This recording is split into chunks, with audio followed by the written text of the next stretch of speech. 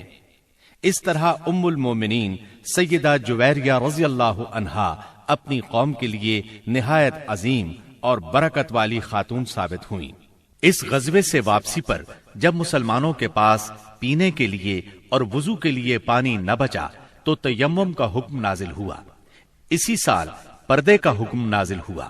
مسلمان عورتوں اور مردوں کو نگاہ نیچی رکھنے کا حکم دیا گیا۔ پردے کے متعلق احکامات سورہ نور کی آیت 30 اور 31 میں تفصیل سے موجود ہیں۔ پردے کے اس حکم سے پاکیزہ خواتین بلکہ سبھی خواتین کی عزت و عصمت کو ہمیشہ کے لیے پناہ گاہ مل گئی، اور انسانی معاشرے میں عورتوں کی عزت اور وقار کو انتہائی قابل قدر تحفظ مل گیا۔ اس طرح عورتوں کے لیے احترام میں اس قدر اضافہ ہوا کہ جو کائنات کے کسی اور نظام نے عورتوں کو عطا نہیں کیا تھا۔